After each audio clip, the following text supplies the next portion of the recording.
श्री गणेशाय नमः. संपूर्ण महाभारत मराठीमध्ये भाग 56वा. अर्जुनाने भीमाला आवरले. त्याने म्हटले, अरे तू भडकलास तर कौरवांचे बेत सफल होतील. थांब. क्षात्रधर्माला अनुसरून आज्ञा व आव्हान यांचा स्वीकार केला, त्यात त्याचे काही चुकले नाही. अरे हो, भीम हळूच म्हणाला, मला ते ठाऊक आहे, म्हणूनच मी नुसते बोलतोय, तू नीट समजून घे. तेवढ्यात कौरवांच्या बाजूचा विकर्ण बोलू लागला. काय? भीष्म, द्रोण, कृप, शल्य, धृतराष्ट्र, विदुर कोणी म्हणजे कोणीच बोलत नाही. याज्ञ सेनेच्या प्रश्नाला उत्तर दिले नाहीत तर नरकात पडाल. एकही शहाणा माणूस धीटपणाने खरे बोलत नाही. मग मी बोलतो. सभा तटस्थ होती. कोणी काहीच बोलले नाही. द्रौपदी थरथरत उभी होती. दुःशासन थोडा वेळ उभाच राहिला. पांडव माना खाली घालून बसले होते. तो द्यूताचा पट, त्या सोंगाड्या अस्ताव्यस्त पडल्या होत्या. द्वारावरचे सेवक पुतळ्यासारखे दिसत होते. श्रीवर्गाचे हुंदकेच ऐकायला येत होते. स्फटिकांवरून प्रकाश परावर्तित होत होता. पांडवांची मुकुटादी राजचिन्हे भूमीवर पडली होती. विकर्णाला कोणीच उत्तर दिले नाही. तो म्हणाला, ऐका, माझे स्पष्ट मत ऐका. मृगया, मद्यपान, द्यूत व श्रीसंगाचा अतिरेक ही राजांची व्यसने. हा धर्म व्यसनाधीन झाला आहे. तो विवेकाने काहीच करत नव्हता. द्रौपदीवर त्याचा एकट्याचा पती म्हणून अधिकार नाही. तो सामायिक पाचांचा अधिकार आहे. शिवाय आधी स्वतःला हरवून मग त्याने भावनेच्या भरात तिला पणाला लावली आहे. हे त्याचे वर्तन अयोग्य आहे. त्याने स्वेच्छेनेही हे कृत्य केले नाही. अहो, शकुनीने सुचवले, त्याला प्रोत्साहन दिले म्हणूनच त्याने ते केले. धर्माची त्याच्या देहावर सुद्धा सत्ता उरलेली नाही. मग एक पंचमांश अधिकारात असलेल्या द्रौपदी जिंकली गेलीच नाही, असे माझे स्पष्ट मत आहे. सभेतून अनेकांनी जय जयकार केला. धन्य धन्य विकर्णा. कर्ण उठला. वाह रे वा विकर्णा, लहान तोंडी मोठा घास घेतोस. दुर्योधनापेक्षा तुला अक्कल जास्त. काय पण पुळका आलाय? अरे, जर धर्माने सर्वस्व पणाला लावले तर त्यात द्रौपदीही आलीच.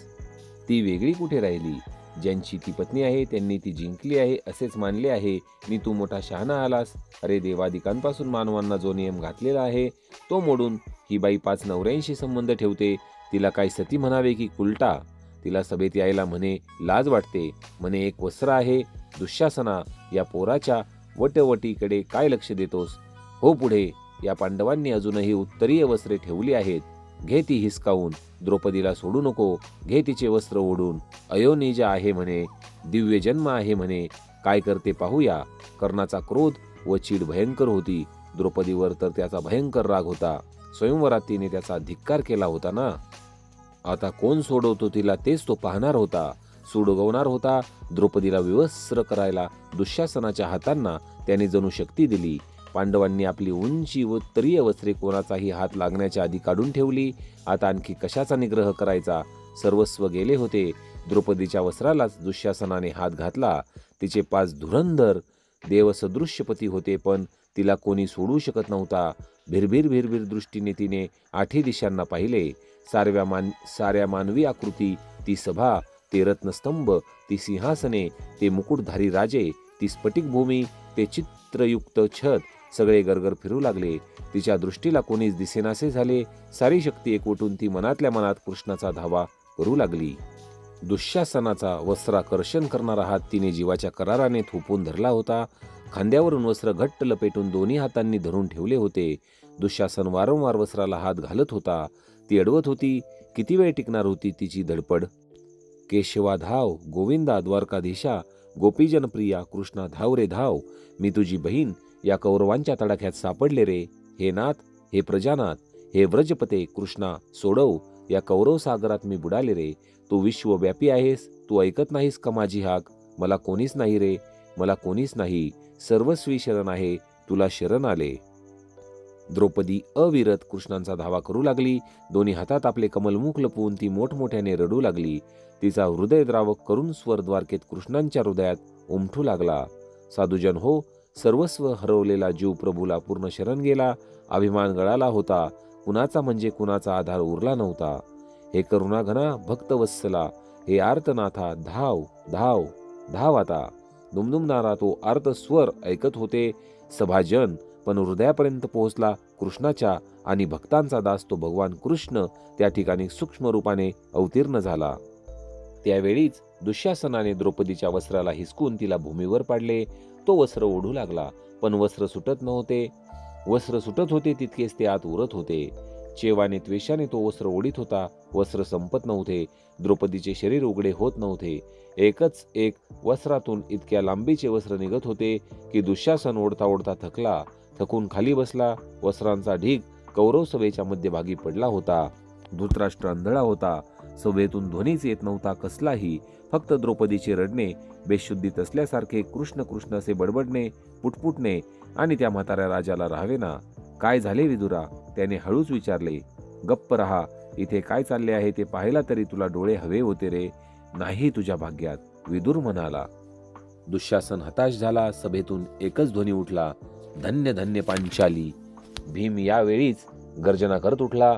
मी अशी प्रतिज्ञा करतो की ही युद्धामध्ये या दुःशासनाचे वक्षस्थळ फोडून त्याचे रक्त मी घटाघटा पेईल. असे केले नाही तर मला उत्तम गती प्राप्त होणार नाही.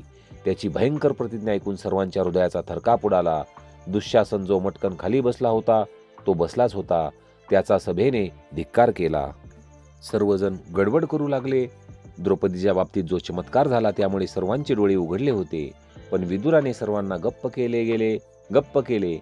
तो म्हणाला, मूळ प्रश्न तसाच आहे. द्रौपदीचा प्रश्न तसाच आहे. त्याचे उत्तर द्या. भीष्मादिक काही बोलेनात. कर्णाने पुन्हा दुरुत्तरे केली. भीम अर्जुन यांनी मते द्यावे. धर्मराजानेच खरे काय ते सांगावे असे दुर्योधनही म्हणू लागला. पाचही पांडवात भेद पाडण्यासाठी त्याने धर्माच्या विरुद्ध नकुलाने, सहदेवाने, अर्जुनाने नाहीतर भीमाने तरी आपले वेगळे मत द्यावे असे प्रतिपादन केले. मोठ्या युक्तिवादाने सुज्ञतेचा आव आणून केले. पण आपले मत काहीही असो, धर्माच्या शब्दाबाहेर आपण जाणार नाही असा निर्वाळाच भीमाने दिला. आणि द्रौपदीपणाला लावण्याची सत्ता स्वतःलाच हरवलेल्या धर्माला नाही असे अर्जुनाने म्हटले. धर्म कधी खोटे बोलणार नाही. त्याच्या तोंडातून द्रौपदी जिंकली गेली नाही असे शब्द बाहेर पडणार नाहीत. पण धीटपणाने अर्जुनाने किंवा भीमाने जर म्हटले की द्रौपदी जिंकली गेली नाही तरी द्रौपदी मुक्त राहील, असे दोन पर्याय दुर्योधनाच्या भाषणातून निघत असल्यामुळे सभाजनांना दुर्योधनाची बुद्धी श्रेष्ठ वाटली. पांडवांनी आपले विरुद्ध मत सांगितले तरीही धर्माच्या वचनावर सर्व काही अवलंबून ठेवले. तेव्हा कर्णाने आपले वाग्बांजीवरूपी धनुष्यावरून पुनश्य सोडण्यास प्रारंभ केला. द्रौपदी या सभेमध्ये भीष्म, द्रोण व विदुर यांच्याकडे आशेने कशाला पाहतेस? हेच तिघे धर्माला जुगारून देणारे आहेत. अगं, ते तर आपल्या धन्याचीच निंदा करतात. कृतज्ञ माणसाला कसला सुविचार सुचणार आहे? स्वामी द्रोह्यांना धर्मविषयक प्रश्न काय विचारतेस? द्रौपदी दासपुत्र व पत्नी यांचे धनी पिता व पती असतात. तोपर्यंत ती नेहमीच निष्कांचन व परस्वाधीन असतात. एखादा पुरुष दास झाला म्हणजे त्याची पत्नी किंवा द्रव्य जे काही असेल ते दुसऱ्या धन्याचे होते. आता तू धृतराष्ट्राच्या परिवारात राहून कामधाम करीत जा. आता पुन्हा द्यूतामुळे दास्यत्व येणार नाही असा एखादा पती कर. पण पती केला म्हणजे स्वैराचार करता येत नाही. दासी राहिलीस तर मात्र वाटेल तसे आचरण ठेवायला हरकत नाही. तुझ्यावर या पाचांचा काहीही अधिकार उरला नाही. बाकी धर्माला सुद्धा मोठी धन्यता वाटत असेल. तो म्हणत असेल, द्रौपदी सारखी दिव्य स्वरूप सुंदरी सुद्धा आज मी पणाला लावली आहे की नाही माझा पराक्रम. हे ऐकून भीम तर फार संतापला. त्याच्या डोळ्यातून जणू आगीच्या ठिणग्या बाहेर पडत होत्या. पण धर्मपाशाला धक्का लावायचा नाही असे ठरले होते म्हणून तो एवढेच म्हणाला. कर्णाचा काय राग करायचा? धर्मा, तू त्याचे बोलणे मनावर घेऊ नकोस. तो दुर्योधनाचा नोकर आहे. तो धन्याच्या बाजूनेच बोलणार.